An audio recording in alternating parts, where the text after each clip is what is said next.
Mistaken Genius Part 4. Di rumah, si ayah menyerahkan buku tabungan Jian. Sekarang jumlahnya sudah terlalu banyak untuk si ayah kelola. Jadi dia menyerahkannya pada Jian untuk belajar mengelolanya sendiri. Jian berpikir kalau seandainya di pertandingan sebelumnya saat melawan Bologna dia bermain buruk, dia nggak akan bisa menerima tawaran ayahnya ini. Tapi jujur saja Jian bermain cukup bagus. Jadi dia pikir dia boleh melakukan sesuatu yang menyenangkan. Ngomong-ngomong soal pertandingan, Jian ingat sikap pelatih Tony dan pelatih Luka yang agak aneh. Saat kemudian Jian melihat ayahnya yang hendak menyiapkan makanan. Dia lalu bilang bagaimana kalau mereka makan di luar hari ini. Yang si ayah setujui. Dia juga menyarankan untuk mengajak Jiwoo bergabung. Beberapa jam kemudian setelah selesai makan, saat itu Jiwoo membahas Jian yang ternyata sangat populer. Di pertandingan sebelumnya banyak cewek-cewek yang terus berteriak ya saat melihat Jian dan bahkan menyebut Jian imut seperti idol. Saat Jian bertanya apa itu benar, Jiwoo terlihat tidak suka dan bilang apa itu alasannya Jian selebrasi dengan sok keren. Tapi Jian bilang bukan seperti itu, dia melakukannya untuk Jiwoo. Mendengar itu, Jiwoo jadi malu sendiri. Melihat Jiwoo yang seperti itu, Jian menjahilinya dengan bilang kalau dia suka senyum saja dan jangan ditahan-tahan. Belum selesai kalimatnya, sebuah bogem mentah mendarat di pipi Jian. Setelahnya mereka tertawa. Jian bilang kalau Jiwoo masih saja sekuat dulu. Mendengar itu Jiwoo tidak bisa untuk tidak tersipu. Jian lalu bertanya apa Jiwoo marah karena para gadis itu mendukungnya. Yang Jiwoo jawab kenapa juga dia harus marah. Setelah yakin kalau Jiwoo tidak marah, Jian mengatakan kalau senang rasanya tahu mereka mendukung Jian. Jiwoo yang mendengarnya kembali kesal dan mengingatkan Jian untuk fokus saja pada sepak bolanya. Saat itu barulah mereka menyadari kalau ayah Jian tidak ada di sana dan rupanya si ayah tercuri perhatiannya oleh pajangan stick golf. Jiwoo bilang kalau ayah Jian terlihat seperti seorang anak yang melihat mainan favoritnya dipajang. Beberapa saat kemudian di sebuah kafe, Jian membelikan stick golf itu untuk ayahnya. Dia meminta maaf karena tidak bisa membelikannya satu set. Meski begitu si ayah sangat senang. Begitu juga Jiwoo yang sudah dibelanjakan banyak hal. Saat tiba-tiba seseorang menghampiri mereka. Dia adalah seorang pria tua yang meminta tanda tangan Jian. Dia bilang kalau dia adalah penggemar lama Fiorentina dan kadang-kadang menonton pertandingan junior secara langsung. Dan kemarin dia melihat Jian bertanding. Dia itu lalu menyerahkan kaos yang ingin ditandatanganinya. Saat melihatnya, Jian agak kaget karena di kaos usang itu sudah ada banyak tanda tangan orang lain. Si kakek bilang kalau itu adalah harta berharganya sejak tahun 80-an. Dia bilang kalau ini adalah hobi seumur hidupnya, koleksi yang paling dia sayangi. Saat itu Jian bertanya apa boleh dia tanda tangan di sana. Si kakek bilang kalau Jian tanda tangan di sana nilainya pasti akan jauh lebih berharga. Siapa tahu kalau mungkin suatu hari nanti dia bisa dengan bangga menunjukkan tanda tangan yang dia dapatkan hari ini. Setelah mendapat tanda tangan, si kakek pamit pergi. Sementara itu, Jian berpikir setelah menandatangani kaos yang berisi tanda tangan para legenda itu, mungkin suatu hari nanti dia juga bisa menjadi bagian dari romantisme tim ini. Sementara itu, di kantor pelatih Tony, pelatih Luka tampak khawatir karena tim yang akan mereka lawan minggu ini adalah tim Geopantus, tempat di mana Jian pernah mengalami hal yang tidak menyenangkan dan menanyakannya secara langsung juga agak sulit. Pelatih Tony juga bilang kalau mereka harus mempertimbangkan ini dengan serius. Apakah mereka akan menurunkan Jian atau tidak minggu ini? Saat itu, sebuah sup dituangkan pada kepala Jian oleh pemain Geopantus. Mereka mengolok-olok Jian yang terdengar lucu dan juga mencemoohnya yang pasti tidak mengerti bahasa mereka. Mereka juga mengatakan untuk Jian pergi dari sana dan kembali ke negaranya. Tiba-tiba Jian tersadar dari lamunannya berkat pesan dari Jiwoo yang bertanya apa Jian baik-baik saja. Jiwoo dengar kalau kali ini Jian akan melawan tim lamanya. Jiwoo juga mendengar kalau dulu Jian keluar dari sana karena nggak bisa beradaptasi. Jiwoo lalu mengirimkan Jian sebuah foto dan menyemangatinya untuk tidak menangis hanya karena Jiwoo tidak ada di sana. Jian yang merasa malu bilang kalau dia akan menghabisi semua lawannya. Saat itu pelatih Luka yang melihat Jian menghampirinya dan bertanya apa Jian baik-baik saja. Jian lalu bilang kalau hari ini dia benar-benar ingin bermain dengan sempurna. Di lapangan Jian bisa melihat kalau ekspresi anggota timnya terlihat berbeda dari biasanya. Jian berpikir kalau itu cukup masuk akal, mengingat Fiorentina yang berada di posisi kedua, sedangkan Geopantus ada di posisi pertama. Dan dibandingkan Liga Senior, Liga Junior seperti mereka-mereka ini memang jarang mendapat sorotan. Tapi pertandingan kali ini akan menentukan posisi pertama dan kedua. Jadi bukan hanya Jian seorang yang menganggap pertandingan hari ini sangat penting. Di atas semua itu, Fiorentina dan Geopantus punya hubungan rivalitas yang panas. Bahkan pelatih juga merasakan hal yang sama.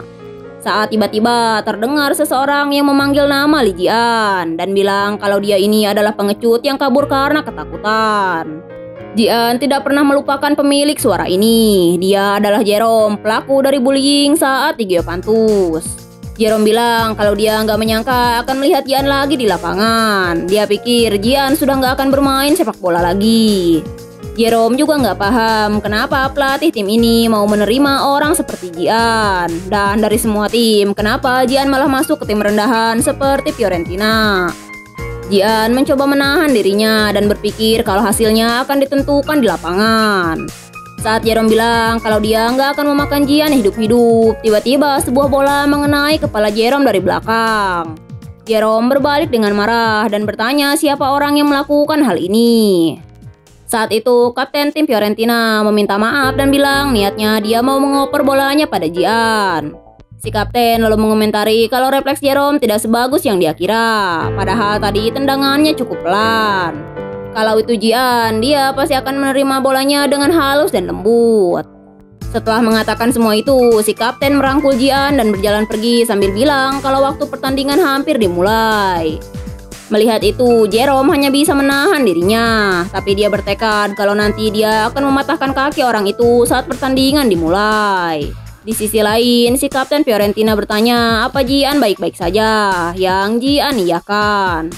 Kaptennya itu lalu mengingatkan kalau orang-orang itu mengganggu Jian itu sama saja dengan mengganggu seluruh tim mereka. Tiba-tiba Bruno datang bergabung dan membenarkan kata-kata sang kapten soal mereka yang satu tim. Nanti saat pertandingan dimulai, Jian harus menunjukkan kemampuannya. Tunjukkan pada mereka betapa mengerikannya Jian saat bermain di lapangan. Tunjukkan seberapa kuat Fiorentina, tim tempat Jian bermain ini. Di pinggir lapangan, pelatih Tony bilang seperti saat latihan sebelumnya, hari ini mereka tidak akan menggunakan formasi 4-2-3-1, melainkan formasi 4-4-2. Kedua pemain sayap akan memposisikan diri di belakang untuk posisi bertahan, sedangkan Jian dan Enzo mereka akan aktif dalam strategi bertahan ini. Jian sebenarnya sudah agak menduga ini, karena pemain lawan yang kuat, pelatih menyuruh mereka untuk fokus bertahan sambil mencari celah untuk melakukan serangan balik. Tapi menurut Jian pribadi, pilihan terbaiknya adalah membiarkan lawan menguasai bola. Pertandingan dimulai dengan kick off yang diawali dari Fiorentina. Begitu mendapatkan bola, Jian langsung menerjang maju ke depan. Melihat hal itu, Jerome sangat kaget. Jian memutuskan untuk maju sendirian di awal pertandingan. Pelatih Luka bilang meski pertahanan dan serangan balik mungkin jadi dasar strategi, tapi pada akhirnya satu-satunya cara untuk memenangkan pertandingan sepak bola adalah dengan menciptakan sebuah gol. Pelatih Tony juga sudah menciptakan siasat untuk itu, dan siasat itu adalah serangan kejutan yang membuat lawan lengah di awal pertandingan. Pelatih Luka lalu bertanya apakah Jian benar-benar bisa melakukannya sendirian. Tapi pelatih Tony bilang Jian tidak sendirian. Jian hanya menguasai bola dan semua anggota timnya bergerak secara bersamaan. Jerome terlihat mulai panik. Dia berpikir kenapa Li Jian terlihat bersemangat seperti itu. Dia lalu menyuruh anggota timnya untuk menghadang mereka. Jian yang melihat bek lawan maju seorang diri itu bisa menilai kalau dia tidak ada apa-apanya. Hanya dari tatapan dan gerakan bahu, Jian bisa mengatasinya dengan gerakan fan yang simpel dan efektif. Setelah lolos, pandangan Jian pada rekan setimnya akan menjadi lebih jelas. Saat Jian akan menendang bola, pemain lawan bersiap untuk melakukan defensive cover. Tapi rupanya itu adalah salah satu tipuan Jian yang lain. Hanya dengan 2 trik, Jian bisa membuka pertahanan tengah milik lawan. Jian lalu menganalisa sekitarnya untuk menentukan rencana yang akan dia lakukan selanjutnya. Enzo yang awalnya menerobos masuk saat ini akan perlahan keluar ke pinggir kotak penalti. Sementara Bruno menusuk masuk ke tengah sambil memancing seorang bek untuk menciptakan kekacauan. Sementara Rafael akan berlari ke ruang kosong yang ada di sisi kanan. Kalau seperti ini, hal pertama yang akan terlintas di pikiran bek terakhir adalah Jerome yang berada di area kotak penalti terlihat bingung. Kira-kira kemana Jian akan mengoper bolanya. Tapi sebenarnya pilihan Jian bukan hanya 3 orang. Saat itu Jerome seperti menyadari sesuatu. Tidak mungkin Jian akan menendang bola dari jarak sejauh itu. Tapi Jian menendang bola itu dengan sangat kuat, melewati Jerome begitu saja. Dan sangat disayangkan, bola itu mengenai tiang atas gawang. Saat itu Jerome berpikir, sebenarnya tendangan gila macam apakah itu? Apa dia benar-benar Li Jian yang dia kenal dulu? Saat itu Enzo yang berjalan berpapasan dengan Jerome bilang, apa jangan-jangan dia sudah takut duluan? Tapi semoga saja tidak, karena AS Fiorentina ini bahkan masih baru selesai pemanasan. Dan sekarang pertandingan sesungguhnya dari Geopantus dan Fiorentina dimulai. Permainan kembali dilanjutkan. Meskipun bolanya tidak memasuki gawang, tapi sepertinya tekanan yang Fiorentina lakukan memberikan pengaruh yang cukup besar. Geopantus mulai mengatur serangan mereka dengan hati-hati, dimulai dari posisi kiper. Kapten Fiorentina mengingatkan untuk jangan tekan mereka terlalu keras dan tunggu saja. Pihak lawan sekarang sedang mempertahankan bola mereka, karena mereka tahu komposisi tim Fiorentina cukup seimbang. Tapi Jian yakin kalau mereka juga sedang mencari celah untuk menembus pertahanan timnya. Jian berpikir kira-kira cara apa yang akan mereka gunakan. Dan kalau Jian ada di posisi mereka, kira-kira apa yang akan dia lakukan. Geopantus gak punya cara lain selain menyerang lewat sisi sayap kanan. Saat itu Jian menyuruh timnya untuk menutupi celah itu. Sekarang lawan jadi tidak punya kesempatan lagi. Pelatih Tony di sisi lapangan bilang kalau Jian ini memang hebat. Dia membaca niat pemain lawan yang ada di sayap kiri dan bergerak untuk menghentikan rencana itu. Terlebih, Jian tidak bergerak sendiri dan menyuruh timnya untuk maju dan menghentikan lawan. Dan selain peran yang biasa dia ambil, hari ini pelatih Tony memberikannya tanggung jawab untuk memimpin pertahanan pertama. Memikirkannya, pelatih Tony jadi bersemangat. Bagaimana kalau Jian bermain dengan sempurna hari ini? Apa yang harus dia lakukan pada Jian? Saat itu, meski pertandingan sudah berjalan cukup lama, belum ada gol yang tercipta. Tapi suasana pertandingannya sangat menegangkan. Fiorentina berhasil mempertahankan posisinya, dan itu menghalau laju serangan dari pihak lawan. Saat lawan maju ke depan dengan gegabah, Fiorentina akan bertindak cepat untuk melakukan pertahanan yang agresif. Dan kalau berhasil merebut bola lawan, Fiorentina akan langsung melakukan serangan balik. Mereka mengikuti arahan dari pelatih Tony untuk membuat isi pikiran lawan jadi lebih rumit. Saat itu menit ke-20 babak pertama. Pelatih Luka bilang kalau pertandingan sudah sesengit ini. Bukannya sekarang waktunya untuk kedua tim kehilangan konsentrasinya. Yang pelatih Tony benarkan.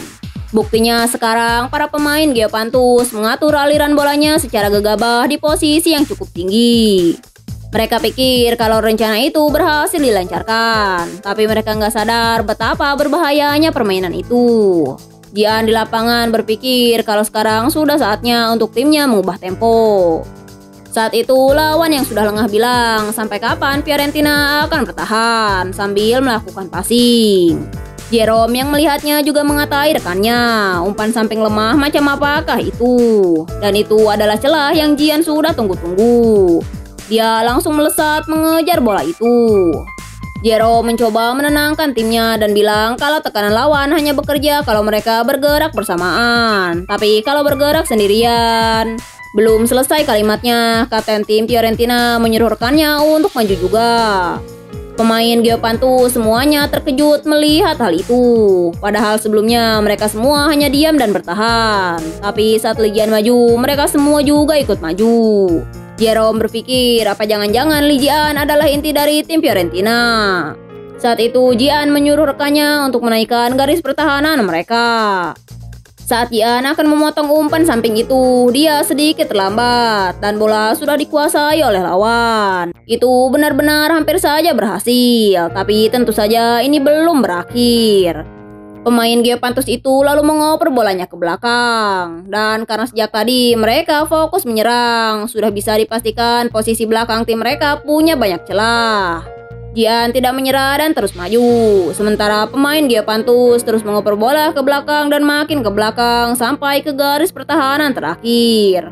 Tekanan yang Jian berikan akhirnya berhasil. Kalau seperti ini, kebanyakan pemain akan memilih untuk lepas dari tekanan yang diberikan. Tapi Jian yakin kalau Jerome gak akan pernah melakukan hal itu. Geopantus adalah tim yang kuat. Mereka menduduki peringkat 1 di semua liga Italia dan sebuah tim yang dipenuhi pemain berbakat. Jadi daripada menghalau Jian demi bisa lepas dari tekanan, Jerome akan memilih untuk menyusun serangan dengan umpan yang tinggi atau high press. Saat ini Jian dan Jerome berhadapan secara langsung. Tiba-tiba si kiper di belakang berteriak untuk Jerome oper bolanya ke bek sayap. Tapi Jerome bilang kalau itu nggak mungkin karena yang mereka hadapi saat ini adalah Jian. Jerome lalu mengumpan ke depan dan Jian sudah menduga hal itu. Berkat akurasi tendangannya itu, Jerome bisa lepas dari tekanan Jian dengan mudah. Tapi Jian tidak khawatir karena Bruno sudah ada di sana. Jian lalu menyuruh Bruno untuk mengumpan padanya sambil menghalangi Jerome. Bruno menendang bola itu pada Jian, tapi Jerome bilang berani-beraninya Jian menerima bola sambil menunjukkan punggung padanya. Jerome lalu memukul punggung Jian dengan keras, tapi Jian merasa dia baik-baik saja. Apa memang hanya segini kemampuan Jerome? Jian lalu segera berbalik dan menggiring bola. Saat tiba-tiba Jerome mentekel kaki Jian dengan sengaja. Pelatih Tony bahkan sampai emosi dan berteriak kalau itu adalah sebuah pelanggaran. Tapi Jian sudah terbiasa dengan itu. Dari dulu Jerome selalu melakukan hal ini saat berhadapan dengannya. Dan wasit juga belum meniupkan peluit. Jadi nggak ada alasan untuk berhenti. Saat itu Jian melihat Jerome yang akan menendang bola dan segera bertindak dengan cepat untuk menahan bola itu. Saat kaki mereka beradu, bola berhasil terlepas. Sekarang tinggal satu langkah lagi. Jian menendang bola itu dengan kuat dan gol!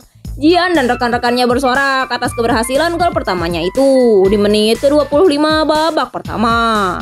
Saat berjalan kembali ke sisinya, Jian berpapasan dengan Jerome yang terlihat sangat emosi. Dia bilang ternyata Jian sudah tumbuh dengan pesat, yang Jian benarkan. Jian lalu bertanya apa kemampuan Jerome memang selalu sekecil ini. Anjay, Jian udah berani memprovokasi nih. Permainan kembali dimulai dan karena gol yang Jian ciptakan sebelumnya, suasana pertandingan pun berubah. Mungkin untuk lawan yang awalnya merasa kalau mereka memimpin lalu tiba-tiba kebobolan, menjadi emosional itu adalah hal yang wajar. Mereka yang berada dalam kondisi emosional membuat permainan yang kasar menjadi bertambah. Tapi meski suasananya berantakan, Jian tetap tidak akan kehilangan ketenangannya. Dia akan menjadi lebih fokus lagi. Pelatih Tony dan pelatih Luka juga menyadari hal itu, terutama pemain nomor 5. Sepertinya harga dirinya terluka saat berhadapan dengan Jian. Saat itu di lapangan, Jian yang menerima operan bola dikejar oleh pemain lawan dari belakang. Melihatnya datang dengan membabi buta, Jian segera mengumpan bolanya. Setelah gol yang dia buat, sekarang dia menjadi incaran semua pemain lawan. Sejujurnya ini sangat menakutkan, tapi Jian tidak menunjukkannya. Ini adalah saatnya untuk Jian berlagak kuat. Sekarang ini Jian butuh sosok hebat yang bisa dia tunjukkan di depan Jiwoo. Jadi kalau Jian berpura-pura santai dan berani, Jian bisa bergerak lebih bebas dan terus menguasai bola. Seandainya dia ditahan oleh formasi lawan, rekannya akan datang dan menahan lawan dengan tubuh mereka. Sekarang Jian sudah punya teman-teman yang bisa dia andalkan. Dan kalau lawan menahannya dengan 2 orang yang maju seperti saat ini, artinya sisi yang berlawanan akan jadi kosong. Maka Jian akan mengumpan bola ke sisi itu dan berlari ke depan. Meski napasnya sudah berat karena sekarang menit-menit terakhir babak pertama, tapi Jian tetap berlari dengan bersemangat. Baru kali ini Jian merasa pertandingan yang sangat menyenangkan. Beberapa saat kemudian babak kedua kembali dimulai. Pelatih Luka lalu bertanya apa sebaiknya dia segera menghubungi pelatih Vincenzo. Mereka harus memberitahunya soal Jian karena dia adalah masa depan Fiorentina. Tapi pelatih Tony bilang kalau sekarang masih terlalu dini dan kenapa sih orang-orang Italia itu tidak sabaran. Tapi sejujurnya meski dia mengatakan itu, pelatih Tony sendiri bisa melihat dengan jelas Gian seperti baru saja menembus batasnya setelah mencetak gol pertamanya itu. Sekarang dia menunjukkan ekspresi sedang menikmati bermain bola seperti anak-anak seumurannya, bukan ekspresi terbebani oleh ekspektasi orang-orang. Sementara itu di bangku penonton, seorang pria bilang untuk cari tahu pemain nomor 20 itu. Dan pria itu adalah direktur utama Geopantus, Lothar Matthäus. Si pria yang ada di sebelahnya bilang mungkin direkturnya itu belum tahu karena baru bergabung belum lama ini. Tapi pemain nomor 20 itu dulu adalah anggota Geopantus yang langsung membuat Lothar kaget. Pria itu bilang kalau kontraknya berakhir awal tahun ini dan setelahnya dia pindah ke Fiorentina. Saat ditanya apa yang terjadi, orang itu menjelaskan ceritanya dengan detail.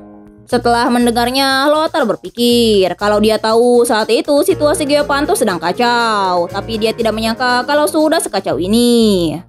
Meski sering dibilang pemimpin klub Serie A, tapi sangat sulit menemukan pemain youth yang bisa naik ke pemain utama. Dan meskipun sudah menghabiskan banyak uang, Geopantus tetap saja kalah dan menyerahkan gelar pemenang liga pada FC Milano del Mondo yang hanya perlu setengah dari jumlah uang yang dihabiskan Geopantus untuk membangun tim.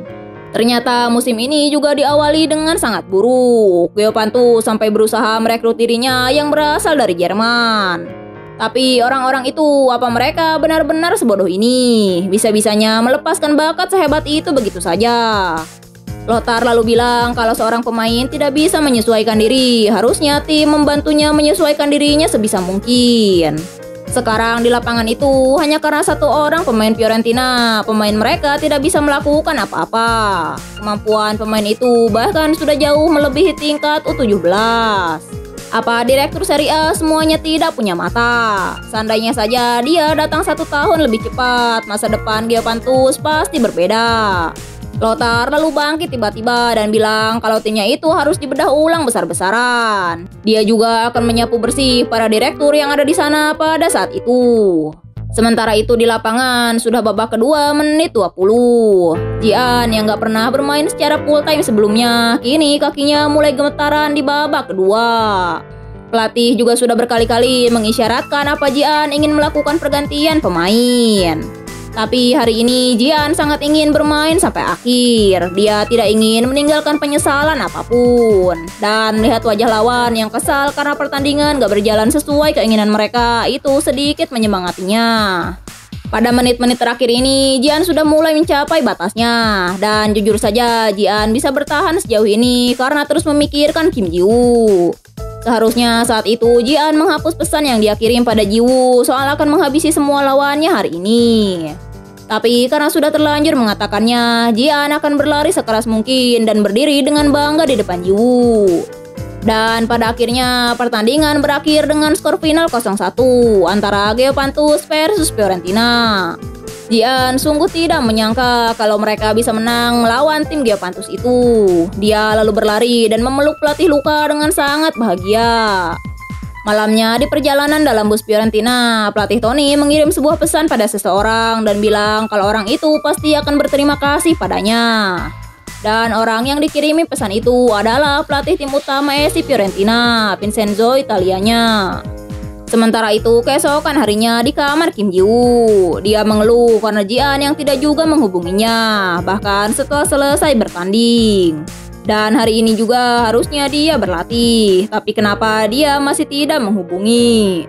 Setelah terus mengomel dan marah-marah, tiba-tiba muncul pesan dari Lee Gian yang bertanya apa besok Ji-woo sibuk atau tidak. Keesokan harinya di Stadion Artemo Franchi, terlihat Gian dan Ji-woo yang berjalan di sana. Rupanya Gian mengajak Ji-woo untuk menonton pertandingan tim utama FC Fiorentina, dan dia juga mendapatkan tugas khusus dari pelatih Tony untuk hari ini.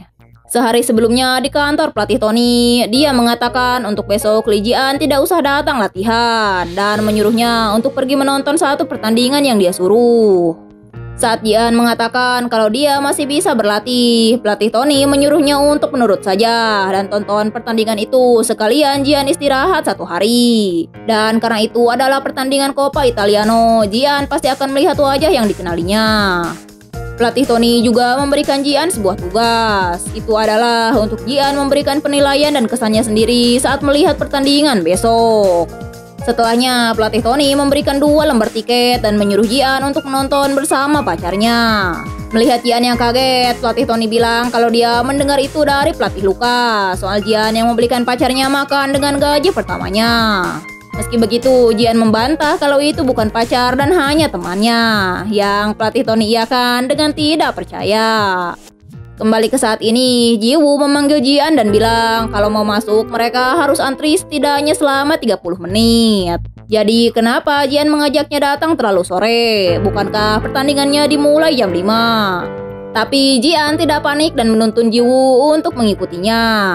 Saat menunjukkan tiketnya, Jian langsung dipersilahkan untuk masuk. Jian sengaja tidak memberitahu Jiwoo hal itu agar dia terlihat keren. Saat ditanya kenapa penjaga membiarkan mereka masuk, Jian bilang kalau dia kan atlet yang sebentar lagi juga akan bermain di lapangan ini. Lagian, apa Jiwoo pernah melihat atlet mengantri? Mendengar itu, Jiwoo membenarkannya, tapi sekarang Jian agak terlihat sombong. Sejujurnya, Jian sendiri menyadarinya, tapi mau bagaimana lagi, itu sudah terjadi. Karena Jian sudah melatih dialog apa yang akan dia katakan pada Jiwoo sejak semalam. Saat mendekati tribun, Jian bisa mendengar teriakan orang-orang yang menonton dengan takjub. Di sana, Jian melihat ombak berwarna ungu yang mewarnai seluruh tribun. Setiap ombak menghantam, sorak-sorai dan teriakan pun terdengar. Saat itu Jiwoo bilang ini benar-benar menakjubkan. Apa Jian benar-benar akan bermain di sana? Yang Jian iakan. Jiwoo lalu menggodanya dan bilang apa Jian akan baik-baik saja. Bermain di depan orang sebanyak ini, tidak menangis saja sudah bagus. Saat mendengarnya, jujur saja perkataan itu menusuk tepat di dada Jian. Lagi pula bagaimana caranya bisa bermain bola di depan penonton sebanyak ini? Saat Jian mulai overthinking, dia segera menghentikannya dan berpikir lagi pula dirinya akan bermain di tempat ini masih dalam beberapa tahun lagi, jadi tidak perlu merasa terbebani sekarang. Saat ini Jian hanya perlu melihat bagaimana cara bermain tim utama dan melakukan tugas yang diberikan pelatih Tony dengan melakukan pengamatan. Babak pertama menit 43, suasana tim SC Fiorentina tidak begitu bagus. Di bangku penonton, Jiwoo bertanya apakah permainan timnya ini benar baik-baik saja. Tapi Jian yang terlalu fokus memperhatikan permainan tidak menanggapi Jiwoo. Penonton lain juga mulai memaki tim dukungan mereka soal permainan yang dari tadi hanya melakukan umpan cross. Tapi Jian bilang itu bisa dimengerti. Babak pertama sudah mau berakhir dan tim masih belum mencetak gol. Apalagi seharusnya pertandingan ini bisa dimenangkan dengan mudah karena tim lawan yang hanya dari Liga 2. Selain itu, menurut Jian, strategi serangan dan akurasi umpan cross juga menjadi masalah. Dan masalah besar dari semuanya adalah pola serangan yang terlalu monoton. Kalau penonton saja sampai sadar, berarti 9 dari 10 pola serangan hanyalah menerobos dari samping dan dilanjutkan dengan umpan cross. Kalau polanya semonoton ini, lawan sudah pasti bisa bertahan dengan sangat mudah. Suasana di bangku cadangan juga terlihat sangat panas, yang artinya pelatih juga sudah tahu masalahnya. Jadi intinya untuk permainan ini, tim butuh pemain baru yang punya kreativitas. Pada saat itu, babak pertama pun selesai dengan 0-0. Babak kedua menit ke-15, Zino berhasil melakukan serangan. Meskipun yang Zino lakukan adalah umpan cross lagi, tapi kali ini lebih tajam dan timingnya juga bagus. Saat itu pemain SC Fiorentina menyundul bola operan Zino itu dengan kuat dan gol! Penonton bersorak dengan gembira. Akhirnya keseimbangan 0-0 terpecahkan di babak kedua menit 17 dengan sundulan Lorenzo. Skor saat ini adalah 0-1 antara Fiorentina versus Palmera. Saat tiba-tiba Jian mendengarkan nama Lorenzo digaungkan oleh penonton di tribun. Mendengarnya Jian sampai berdebar-debar. Seandainya nanti namanya yang diteriakan, Jian penasaran bagaimana rasanya. Saat Jian masih berbincang dengan Jiwoo, tiba-tiba di lapangan terdengar peluit panjang ditiupkan.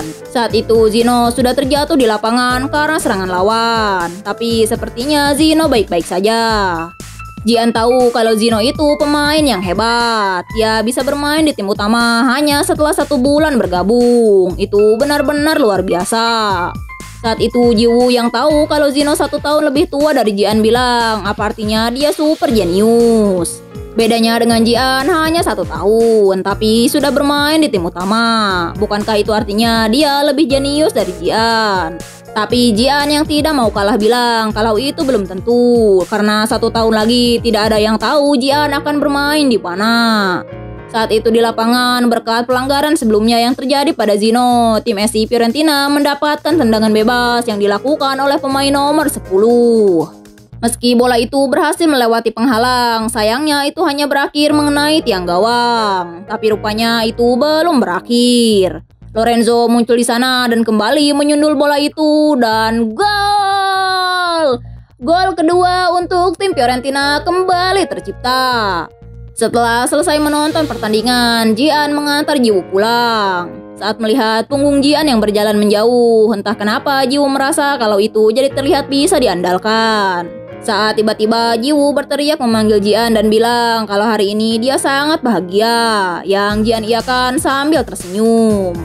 Keesokan harinya di kantor pelatih Tony, saat ditanya bagaimana pertandingannya, Jian mencoba bersikap sopan dan bilang pertandingannya cukup bagus. Tapi pelatih Tony bilang kalau pertandingan itu sangat kacau gara-gara strategi yang hanya melakukan umpan cross. Penggemar bahkan media memprotes hal itu. Jadi pelatih Tony sekali lagi bertanya pendapat Jian yang sejujurnya. Padahal saat itu Jian berpikir akan cukup dengan bilang pertandingannya cukup bagus dan dia juga sudah mendapat banyak pelajaran saat melihatnya. Tapi karena disuruh berbicara dengan nyaman dan sejujurnya, Jian menjelaskan semua kekurangan yang dilihatnya.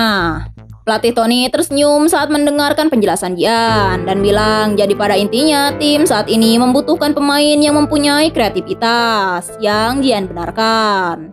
Pelatih Tony lalu memuji Jian dan bilang sebenarnya pelatih Vincenzo juga bilang hal yang sama. Dia sampai repot karena hal itu.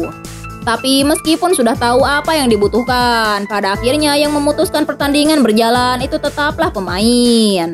Jadi nggak ada cara selain mencari pemain yang sesuai dengan strategi yang dibutuhkan. Sayangnya pemain seperti itu tidak ada di tim utama. Jadi karena sudah begini, sebaiknya Jian saja yang mengisi kekosongan itu. Pelatih Tony bilang kalau Jian adalah pemain yang punya kreativitas dan pola serangan beragam. Meski begitu, Jian tetap tidak pernah menyangka itu akan jadi begini. Dan bersambung! Kalau kalian suka sama manhwa ini, jangan lupa like, komen, dan subscribe. Bye!